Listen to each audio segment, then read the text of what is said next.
Hello and welcome into Sports Talk on a Budget. It is Tuesday afternoon here in Utah. Got some snow over the weekend, so we are full of snow. It's been a couple of cold days. It is obviously February 7th, about 4 to 5 days until the Super Bowl between the Eagles and Chiefs. So can't wait to get to that. Can't wait to watch that. I think it's going to be a great game. That'll be a big part of the show. It won't be the entire show today. Um, so let's go ahead and jump into the topics here. So my first topic is actually going to be in the NBA, and that's going to be Kyrie Irving being traded to the Dallas Mavericks. Now, I did record my basically my knee jerk, my initial reaction to Kyrie Irving joining the Mavericks on Sunday, so that is available. Just go ahead and look up Kyrie Irving to the Mavericks or Sports Talk on a Budget, and you can find that video there if you want to watch my instant reaction to Kyrie Irving being traded to the Dallas Mavericks. Going to give you a little bit more in detail and more breakdown on that trade. And not just that, I'm going to look and see what's next for Kevin Durant. Is he going to be traded? Does he stay with Brooklyn? We'll look into what are the options and what's going to be next for Kevin Durant.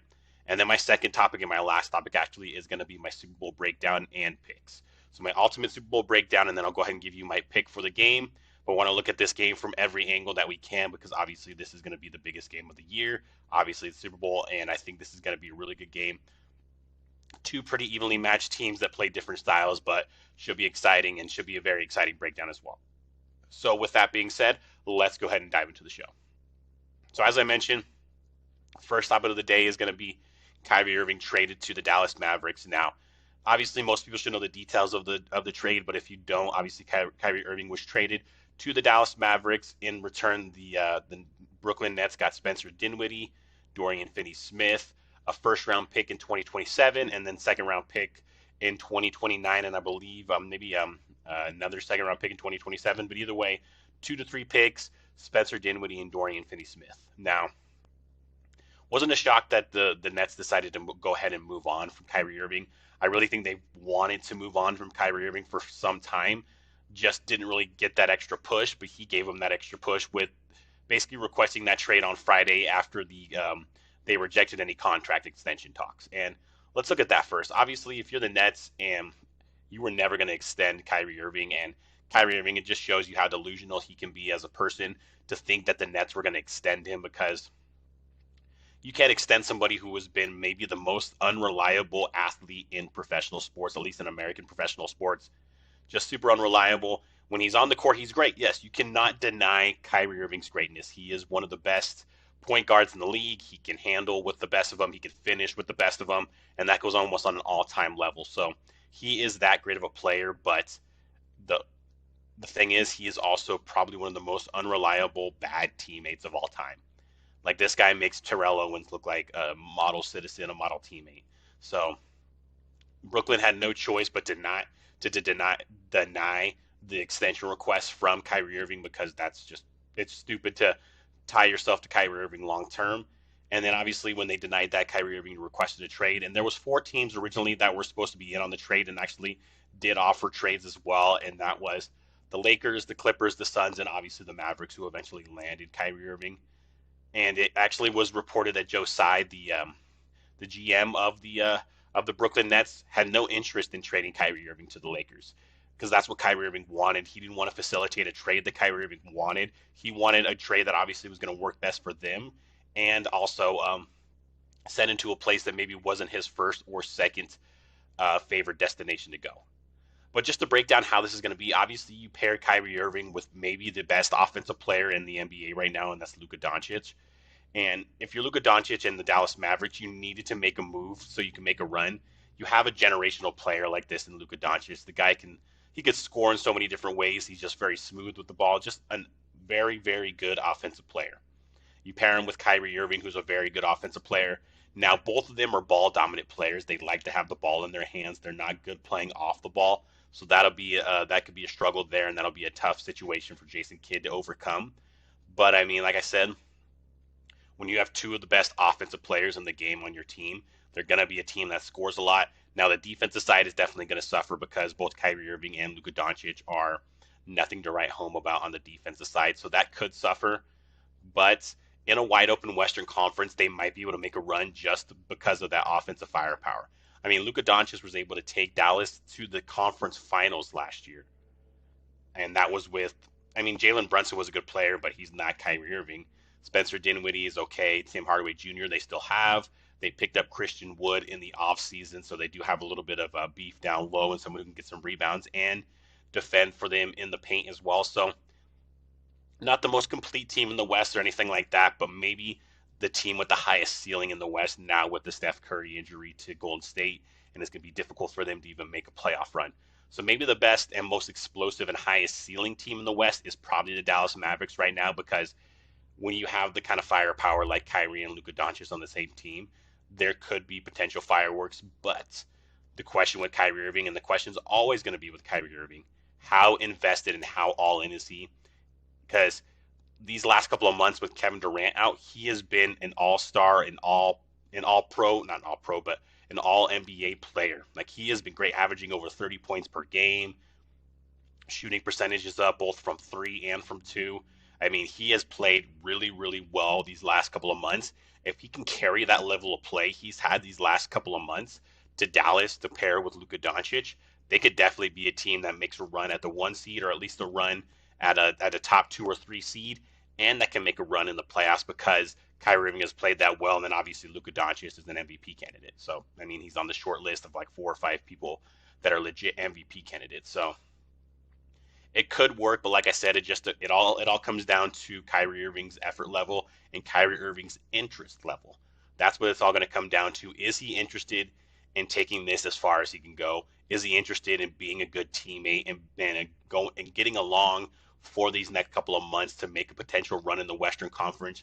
Like I said, is wide open right now. I mean, Denver is the best team at the one seed.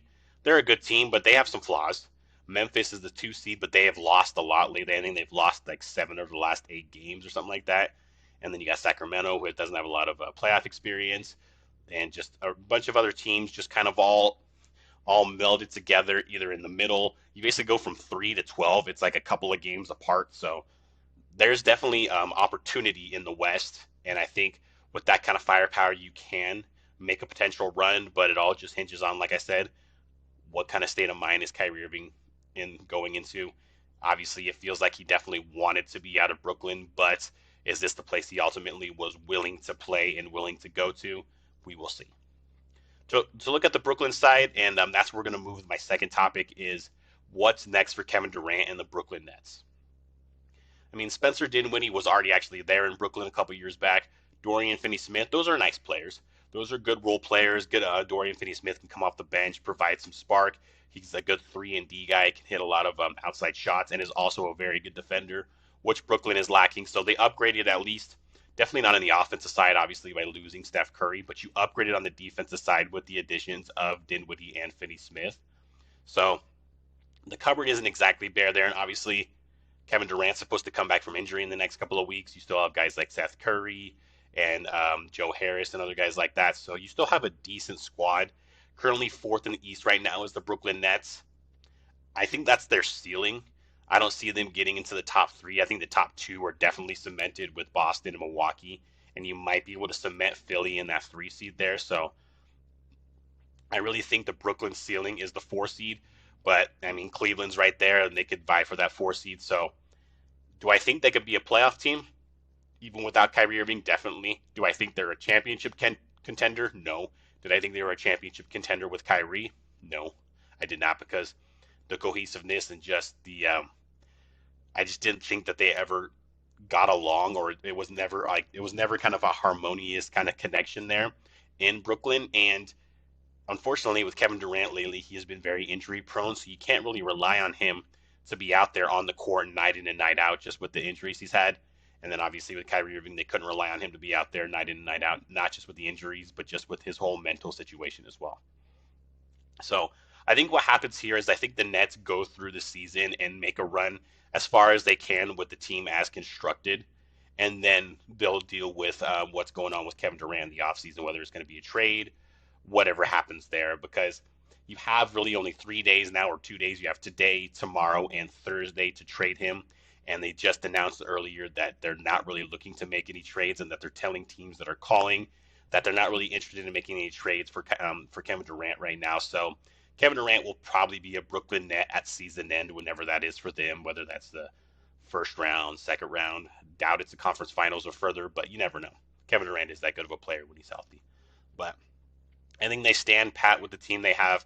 They may make another small move that doesn't involve Kevin Durant because they do have some draft capital that they can get out there now. So they may make another small move to kind of make their team the best it can be for this year to make a run. But I don't see them trading Kevin Durant, and I don't see Kevin Durant going in there and demanding a trade.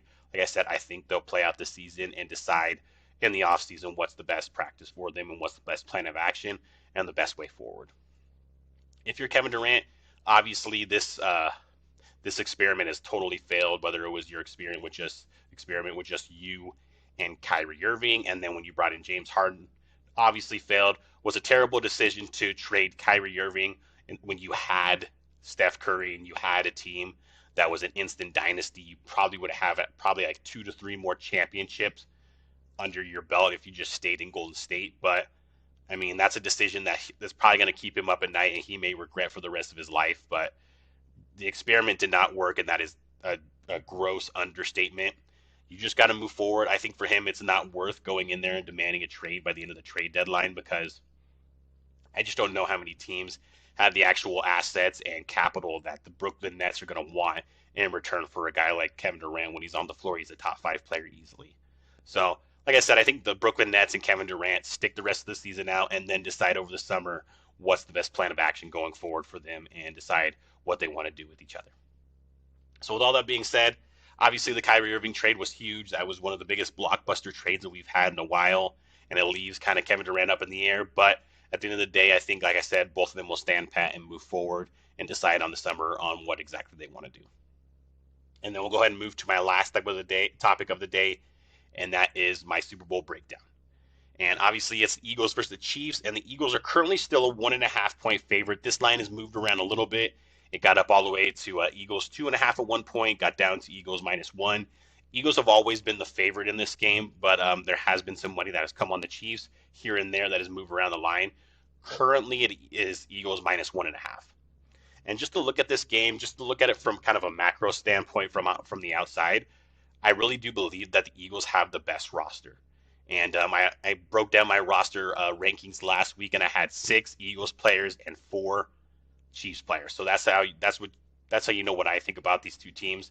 The Eagles have the best roster. Obviously, they have a ton of Pro Bowlers, a ton of All-Pro players, best roster top to bottom. But the Chiefs have the ultimate equalizer when it comes to rosters and when it comes to overall matchup, and Patrick Mahomes, the best quarterback in the league. Because in this day and age, in 2023 in the NFL, and it has been this way for about a decade, the team with the better quarterback usually wins the game unless the team they're playing is just stacked everywhere. And that could be the case with the Philadelphia Eagles. And Jalen Hurts has had an unbelievable year. He's an MVP candidate. I think he should get more consideration for the MVP, especially when you looked at the 2 games he missed and Gardner Minshew started. They lost those 2 games. And then he comes back and they win right away. And they win 3 games in a row. And now they're sitting there in the Super Bowl. So it is, I think, when you put the value part of MVP there, Jalen Hurts' value was showed in those 2 games. He wasn't there, and they couldn't win. And one of those games was a home game against the New Orleans Saints, which you should have won. Obviously, the road game against Dallas, you may have lost that game anyway with Jalen Hurts because Dallas was a good team and does play well at home, and they were kind of a team that still had sights on the division and the number 1 overall seed. So you may have lost that game with Jalen Hurts, you may not have. But the game at home against the Saints, you have no business losing with Gardner Minshew starting, and they lost that game. And I really think that showed the value that Jalen Hurts played to this team and what he is currently playing right now. So I think he should get MVP consideration. I think at the end of the day, it's still going to go to Patrick Mahomes, and I don't have a problem with that because he is the best player in the NFL right now. But you can make a strong case, and I think I would make a strong case if I got the opportunity, obviously, for Jalen Hurts.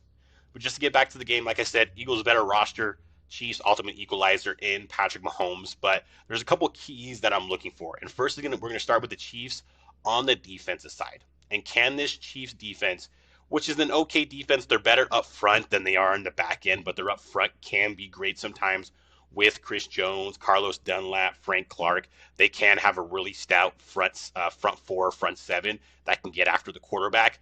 But what I'm more looking for them right now to do in this game, if they want to be successful, is not just get after the quarterback, but slow down that Philly run game. Philly loves to run the ball. They're the best, one of the best teams. They're the top two team in the league when they run the football on a consistent basis. And they don't just do it with Miles Sanders, it's Kenneth Gainwell, it's Boston Scott. And then obviously Jalen Hurts at the quarterback position as well. They do a lot of misdirections, a lot of quarterback kind of options and keeps that way. And their offensive alignment, obviously, when you have Kelsey and Lane Johnson, two all pro players on your offensive line, they lean on that offensive line in that run game to make plays and to open up the pass game. So if the Chiefs can slow down that run game, which I'm sure is objective number one for Steve Spagnuolo and that Chiefs defense, if they can slow down that run game and make Jalen Hurts win from the pocket and win with his arm. Not saying that Jalen Hurts can't win with his arm and can't win throwing the football, but it's a lot more difficult when it comes to the Eagles, and that's not exactly how they want to win on offense.